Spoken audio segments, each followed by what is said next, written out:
Assalamualaikum warahmatullahi wabarakatuh.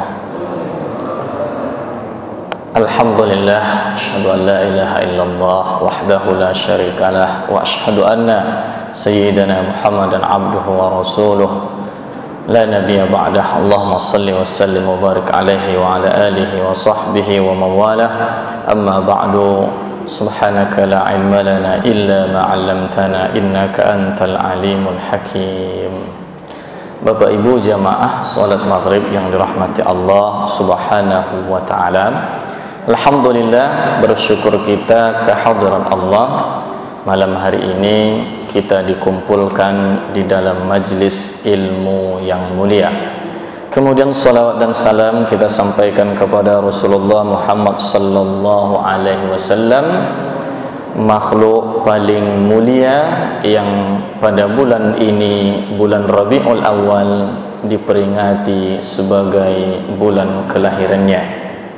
Mudah-mudahan di dunia kita dapat meneladani akhlaknya, mengikuti sunnahnya, dan nanti di akhirat kita memperoleh syafaatnya.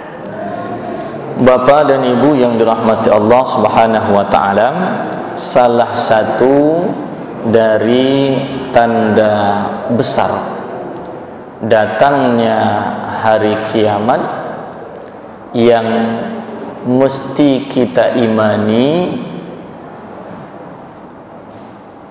wajib kita yakini bahwa tanda tersebut pasti terjadi adalah munculnya Dajjal setelah sebelumnya hadir Imam Mahdi. Bapak dan Ibu yang dirahmati Allah Subhanahu wa taala, terkait munculnya Dajjal, di dalam ayat Al-Quran memang tidak disebutkan, tetapi di dalam hadis bahkan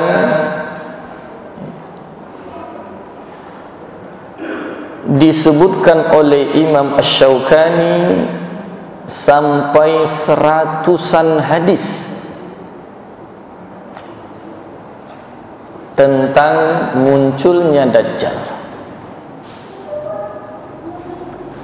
Sebahagian ulama menghitung 50-an hadis tentang munculnya Dajjal, dan ini dapat dikompromikan sebab yang menyebut sampai 100 itu keseluruhan hadis, baik yang mutawatir maupun yang ahadnya. Bapak Ibu yang dirahmati Allah SWT, sehingga disebutkan hadis-hadis yang bercerita tentang munculnya Dajjal sampai pada derajat hadis yang mutawatir. Hadis yang mutawatir itu pasti benar karena diriwayatkan dengan jumlah yang besar pada setiap tingkatan periwayatannya. Nah, oleh karena itu Bapak dan Ibu yang dirahmati Allah Subhanahu wa taala, wajib diimani, mesti diyakini. Kalau tidak percaya atau mengingkari, bahkan kalau ragu-ragu saja pun, ini rusak akidahnya. Nah, oleh karena itu pada kesempatan kali ini kita tidak akan menyebutkan hadis-hadisnya, tapi yang pasti hadis-hadis tentang keluarnya Dajjal cukup banyak dan hadisnya mutawatir, pasti benar. Bapak Ibu yang dirahmati Allah Subhanahu wa taala, masuk kita langsung kepada siapa Dajjal itu.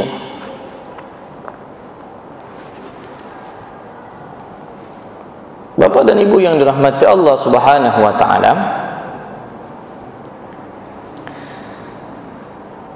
Dajjal itu kalau diartikan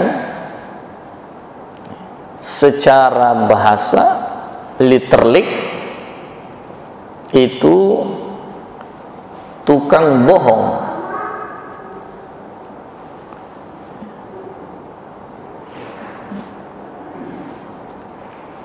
tukang buat kerusakan, tukang bikin kacau. Makanya kadang-kadang dalam bahasa Indonesia pun itu diserap juga oleh beberapa daerah. Itu kalau orang nakal kali, bandal, itu kadang-kadang disebut dasar anak Dajjal. Kalau di kampung kami, Bapak Ibu, di Batubara sana, karena pakai O disebut dojal.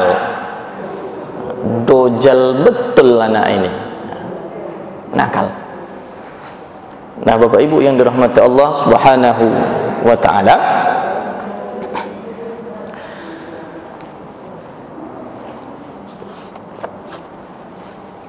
Dajjal itu juga diberi dia gelar Al-Masih, pakai huruf H. Al-Masih, arti Al-Masih apa? Arti Al-Masih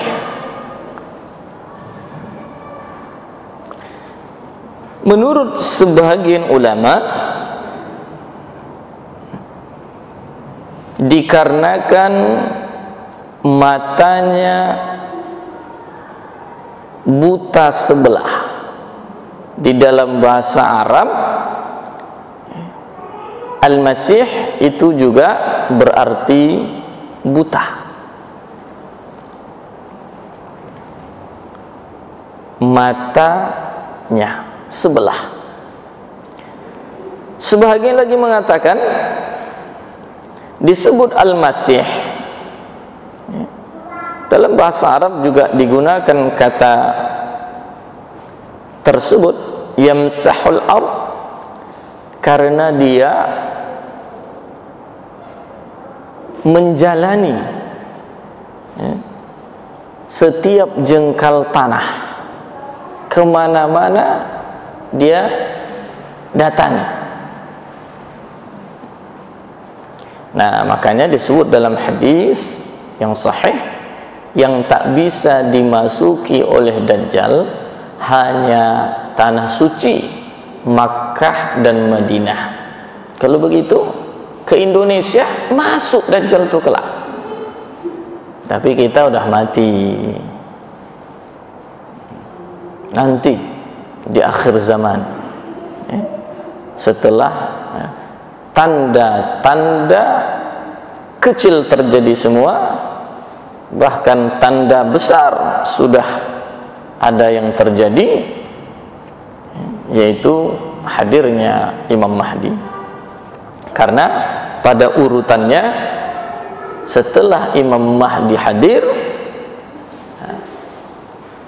damai, sejahtera, aman bumi, karena dipimpin oleh pemimpin umat akhir zaman, Imam Mahdi. Tapi setelah itu datang si perusak ini, kacau kembali bumi. Nah, Bapak Ibu yang dirahmati Allah Subhanahu wa taala, tapi meski demikian disebutkan banyak pendapat mengapa dia digelar dengan Al-Masih. Jadi kalau begitu, Al-Masih itu bukan hanya digelar kepada Nabi Isa, Al-Masih juga digelar untuk Dajjal. Al-Masih pada Dajjal konotasinya itu yang disebutkan tadi tak bagus, tapi Al-Masih pada Isa itu konotasinya baik. Kenapa Al-Masih? Karena disebutkan yamsah. Nabi Isa itu mengusap, orang yang buta diusapnya melihat, diusapnya melihat. Ad-Dajjal disebut Al-Masih karena matanya buta sebelah. Nah, Bapak Ibu yang dirahmati Allah Subhanahu wa taala, masuk kita kepada ciri fisik. Dari beberapa hadis yang disebutkan bahwa Al-Masih Dajjal itu a'war ain, matanya buta sebelah, bukan mata satu macam yang dibuat orang. Enggak. Kalau hadis yang sahih riwayat Imam Al-Bukhari dan Muslim, buta sebelah. Sebelah yang mana? Sebelah kanan. Memang ada juga riwayat sebelah kiri, tapi lebih banyak riwayat dan sahih hadisnya itu yang buta sebelah kanan.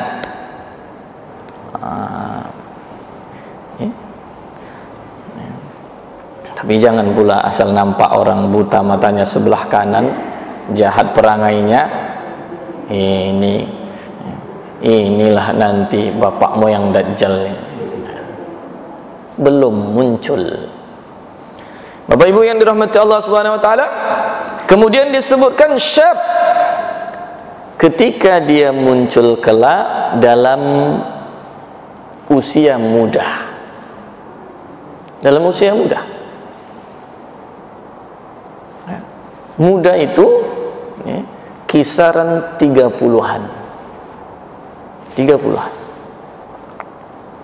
Karena memang kalau di dalam syarak pun muda itu batasnya 40. Dari usia balik sampai 40 itu disebut muda.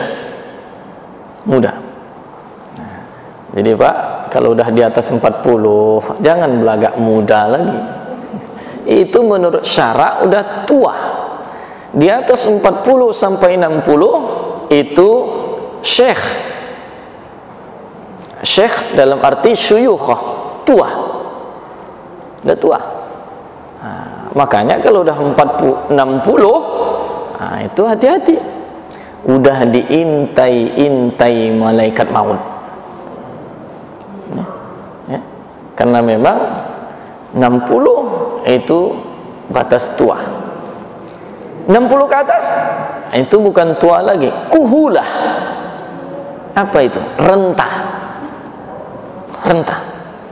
Kalau itu udah bisalah sediakan kain kafan. Bisa. Nah, Bapak Ibu yang dirahmati Allah Subhanahu wa taala. Kemudian berikutnya,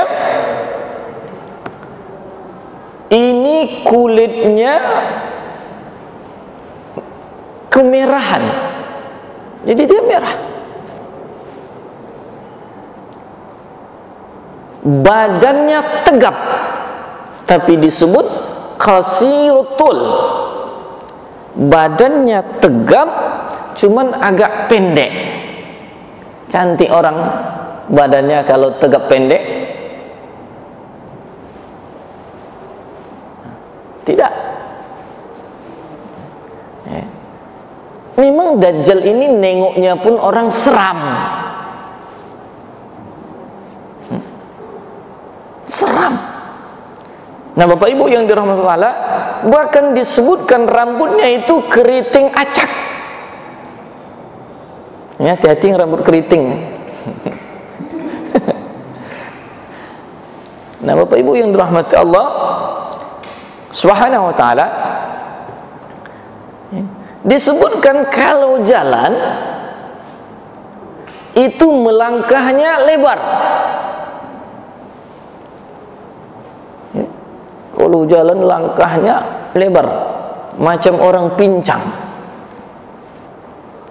Tapi ini dia yang luar biasa. Allah beri memang dia itu kekuatan, kalau bahasa kita kesaktian. Kenapa? Karena Dajjal ini dijadikan oleh Allah sebagai fitnah akhir zaman, ujian. Bahkan disebutkan di dalam hadis-hadis tentang Dajjal ini, Bapak Ibu, kalau dia suruh langit turunkan hujan, turun hujan.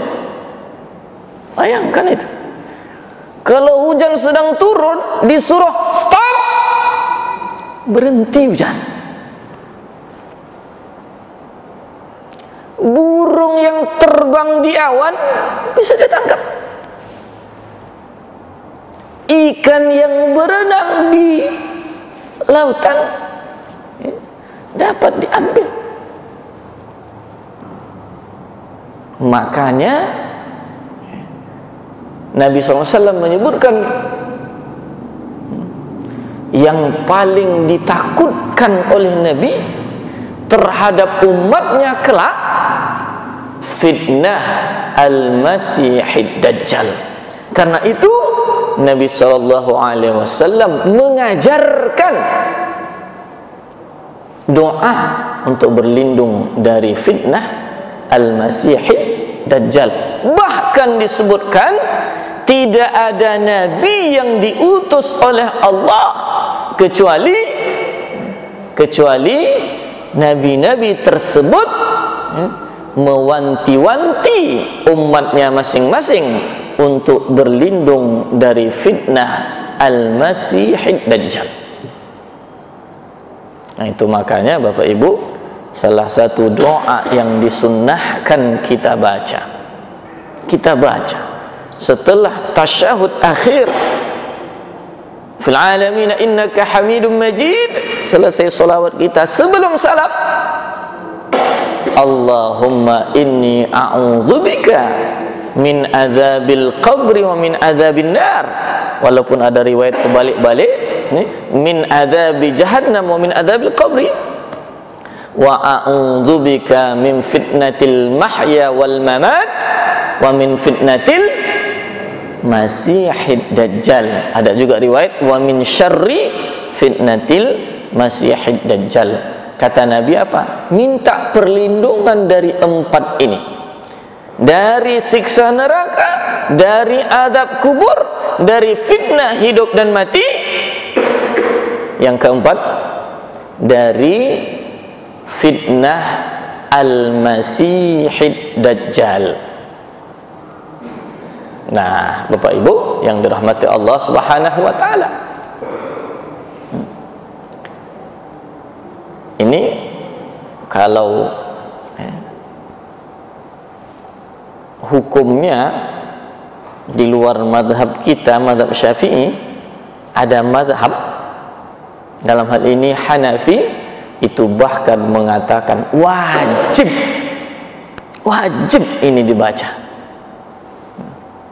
Tapi dalam mazhab Hanafi dibedakan antara ada wajib, ada fardu.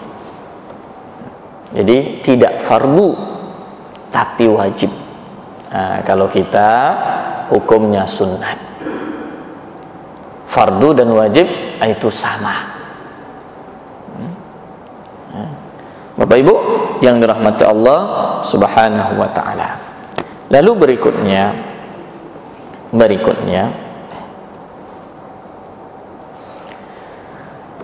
di mana munculnya Dajjal? Dari beberapa riwayat itu disebutkan minal masyriq, dari belahan bumi timur. Tepatnya di mana? Ada riwayat di Khurasan, ada riwayat di Asfahan. Kalau kita ambil sekarang itu antara Irak atau Iran. Karena Khurasan, Asfahan, kalau Asfahan itu Iran, Khurasan itu ya Irak. Jadi kalau begitu di sekitaran Irak, Iran sanalah munculnya Dajjal di bumi belahan timur. Ingat, Dajjal itu bukan dari barat munculnya, bukan di Eropa, enggak, dari timur, Bapak Ibu. Nah, kemudian ada perbedaan ya, terkait Dajjal ini seperti apa kemunculannya.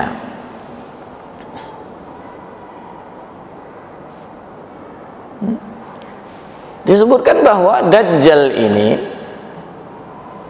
ya dia lahir seperti orang biasa, tapi belum ya, menjadi Dajjal sampai dia ya, muda tersebut.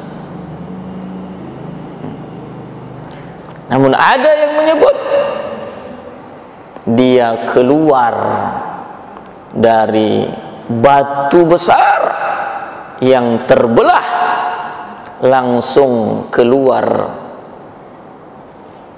muda. Ada lagi dia dilahirkan oleh binatang,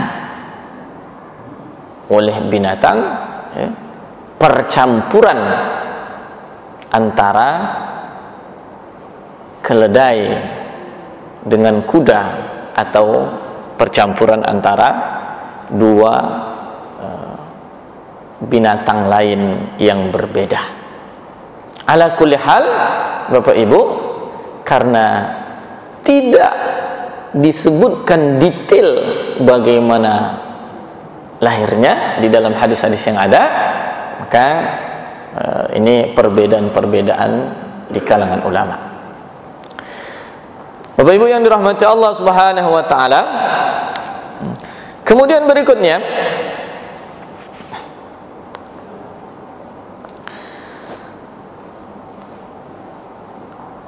masuk kita pada sekedar menyebutkan, dahulu pada masa Rasulullah SAW ada juga anak yang nakal,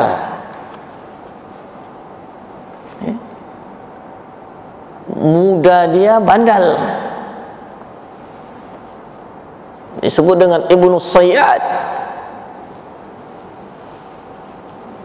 Karena Rasul sudah bercerita tentang Dajjal, ada sahabat yang mengira inilah berarti Dajjal yang dimaksud Rasul. Sampai-sampai sahabat mau membunuhnya. Tapi apa kata Nabi? Jangan dibunuh. Cuman Nabi tak sebut itu bukan Dajjal, enggak. Itu bukan Dajjal. Tapi Nabi tak sebut demikian memang. Cuman kata Nabi apa? Kalau itu memang Dajjal, kau bunuh pun percuma, karena dia tidak akan mati. Sebab yang bisa membunuh Dajjal siapa? Hanya Nabi Isa. Hanya Nabi Isa. Makanya Nabi larang. Kalau dia memang Dajjal, kau tak bisa membunuhnya. Karena yang bisa membunuhnya hanya Nabi Isa. Kalau dia tidak Dajjal, dosa besar bunuh orang. Nah, Bapak Ibu yang dirahmati Allah Subhanahu wa taala, ini kita harus peringkas ini untuk menyesuaikan dengan waktu yang tersedia. Lalu masuk kita kepada fitnah Dajjal itu apa saja. Tadi sudah kita sebut bahwa Dajjal diberi oleh Allah Subhanahu wa taala, kalau bahasa kita sekarang, kesaktian. Sudah kita sebut tadi, hujan bisa dia suruh turun, bisa dia suruh berhenti. Air mengalir bisa dia suruh stop. Gunung bisa diajak berjalan bareng, bisa dia panggil datang. Nah, Bapak dan Ibu yang dirahmati Allah Subhanahu wa taala, dia bisa dari tangannya itu bisa dia munculkan api, bisa dia munculkan air. Minta apa? Minta api. Nah, minta apa? Minta air.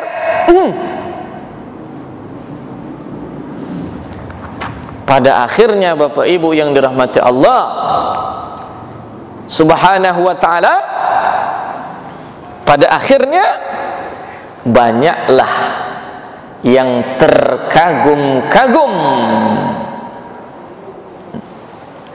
banyak yang minta tolong, banyak yang jadi pengikut.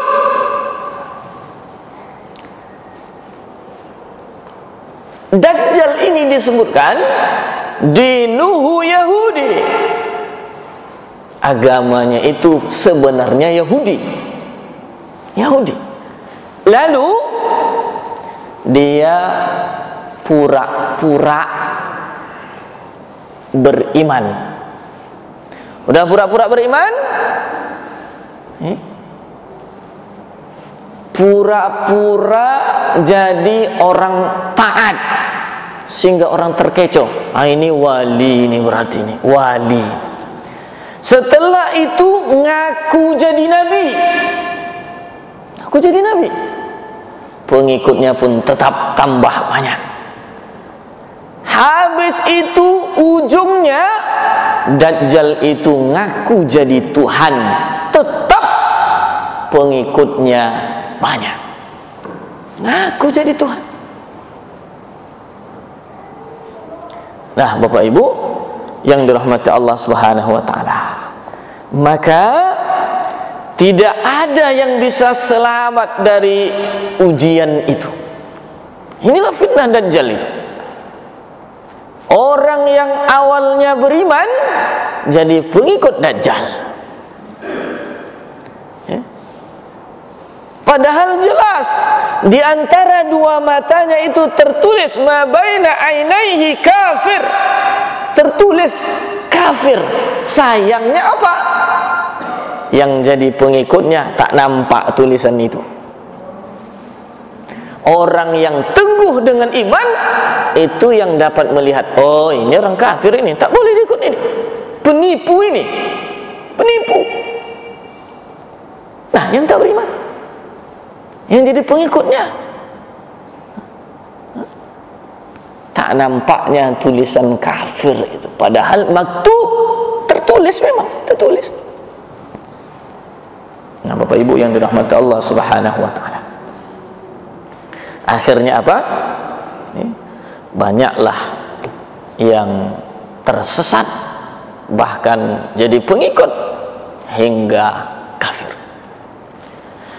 Lalu pertanyaan, lamakah dia berada di muka bumi? Tidak lama, tidak lama. hanya 40 hari. Jadi Dajjal sebagai sosok seorang Dajjal itu hanya 40 hari. Tapi kerusakan yang dia buat luar biasa. Fitnah yang dia bawa, na'udzubillah. Ingat kata Nabi di dalam hadis, ketika dia itu muncul, satu hari itu terasa bagai setahun. Memang 40 hari, tapi seharinya aja macam setahun. Begitu seterusnya. Satu hari berikutnya terasa macam sebulan. Hari berikut terasa macam seminggu. Hari berikut baru terasa macam hari biasa. Dan begitulah seterusnya. Sampai-sampai sahabat bertanya kepada Nabi. Waktu Nabi ceritakan tentang ini, kata sahabat, kalau yang satu hari macam setahun itu Rasul, atau macam sebulan, atau macam seminggu, bagaimana sholat? Cuma sholat. Kalau sehari kan cuma 5 kali. Nah kalau sehari ini yang setahun, apa kata Nabi? Faqduru lahu qadrah. Ya diukurlah. Bapak Ibu, ukurannya ada. Kita udah pernah sampaikan. Kalau tak salah saya di sini udah kita sampaikan. Coba nanti dilihat jam. Antara maghrib dan isya itu waktunya hanya sekitar 1 jam 15 menit. Coba tengok waktu maghrib jam berapa? Jam 6.15 mudahnya. Isya jam 7.30 mudahnya. Lebih kurang berapa? 1 jam 15 menit. Kalau dia udah salat maghrib 1 jam 15 menit berikutnya, udah salat isya. Begitulah menghitungnya, mengukur. Kenapa? Karena satu hari ketika itu macam setahun panjangnya. Bapak Ibu yang dirahmati Allah Ta'ala. Nah, lalu siapa yang bisa selamat dari fitnah Dajjal? Nabi SAW memberikan solusi. Jadi ada memang amalan untuk bisa selamat dari fitnah Dajjal yang luar biasa itu. Nah, disebutkan oleh Nabi SAW dalam hadisnya, yang pertama tentu supaya selamat tadi doa minta perlindungan. Sudah? Doa. Jadi doa tadi bukan dibaca dalam solat saja, di luar solat pun doa itu tetap disunnatkan untuk dimohonkan kepada Allah Subhanahu wa Ta'ala. Yang berikutnya, sebagaimana SAW menghafal. Jadi bukan sekedar dibaca, dihafal dan dibaca 10 ayat pertama dari surah Al-Kahfi. Dari surah Al-Kahfi. Dan ini 3 saja kita sebut. Cuman yang ketiga ini agak berat. Apa itu?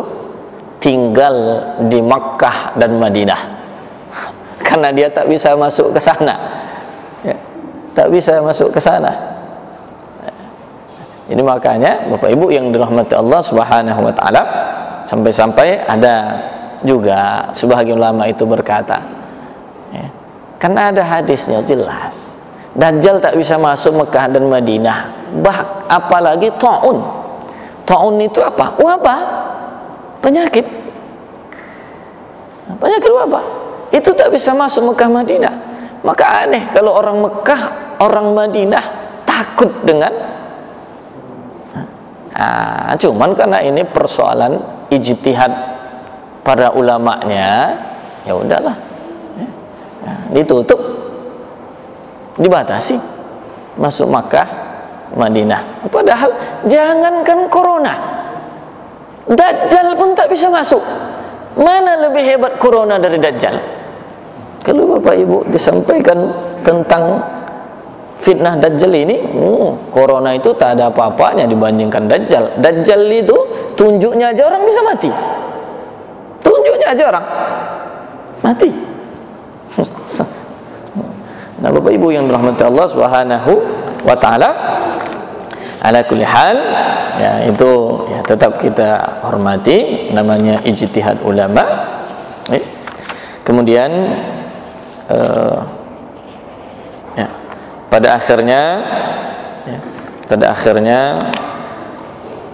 setelah 40 hari keberadaannya, dengan segala kerusakan yang dibuatnya, dengan segala fitnah ya, yang dibawanya, umat Islam ketika itu Bapak Ibu, orang-orang beriman di bawah kepemimpinan Imam Mahdi. Maka Imam Mahdi ya, bersama umat itu mengejar Dajjal sampai di Syam, tapi Damaskus. Ketika di sana ya, turunlah Nabi Isa pada waktu menjelang salat subuh atau salat asar, ada riwayatnya berbeda. Pada saat kumpul mau salat, turun Nabi Isa. Imam Mahdi tahu, diminta Nabi Isa memimpin salat, tapi apa kata Nabi Isa? Imamukum minkum, yang jadi imam dari kalian saja. Imam Mahdi lah yang memimpin salat ketika itu, Nabi Isa ikut. Nah, nanti pada pengajian selanjutnya ya, turun Nabi Isa tandanya ya. Nah, sampai di situ Imam Mahdi dan umat selesai sholat ya, kemudian bergegas mengejar Dajjal bersama Nabi Isa, terus sampai di Baitul Maqdis, di Syam juga, tapi Palestinanya. Baitul Maqdis dikepung Dajjal dan pengikut-pengikutnya yang banyak orang Yahudi. Terdesak Dajjal, lalu pada saat itulah Nabi Isa membunuh Dajjal dengan tombak, yang tombak itu Nabi Isa bawa dari langit, bawa dari surga ketika dia diturunkan dari langit. Jadi hanya Nabi Isa yang bisa membunuh Dajjal kelak dengan tombaknya dari surga. Makanya Nabi melarang sahabat tadi yang mau membunuh anak, kalaupun itu memang Dajjal, tak juga bisa kau bunuh, percuma saja. Kalau pula dia bukan Dajjal, dosa besar membunuh orang tak berdosa, tak bersalah. Nah, baru setelah itu damailah kembali bumi, tenanglah kembali umat, kepemimpinan itu wafat Al-Mahdi di Palestina dilanjutkan oleh Nabi Isa.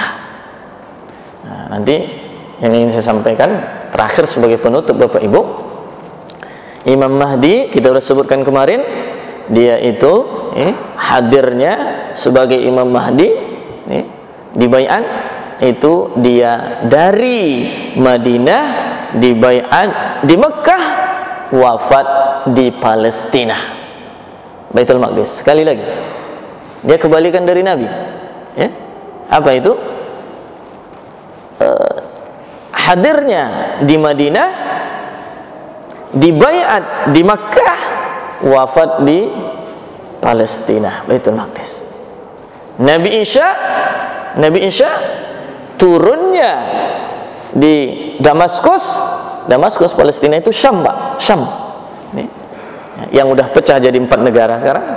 Kemudian wafatnya di Madinah. Tapi ingat, Baitul Lahm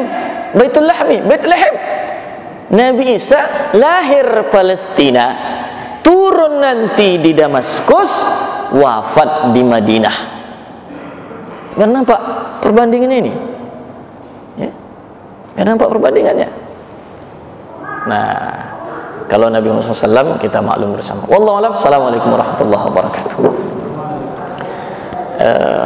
Saya pikir untuk kesempatan sekarang ditiadakan tanya jawab karena waktu sudah lewat. Alhamdulillah wassalatu wassalamu ala Rasulillah wa ala alihi washabbihi wa wala. Allahumma atina fid dunya hasanah fil akhirati hasanah wa qina adzabannar. Allahumma inna na'udzubika min adzabil nar wa min adzabil qabr wa min fitnatil mahya wal mamat wa min fitnati al masiihid dajjal. Allahumma atina fid dunya hasanah fil akhirati hasanah wa qina adzabannar. Sallallahu alaihi wa sallam wa ala alihi wasallam. Alhamdulillahirabbil alamin.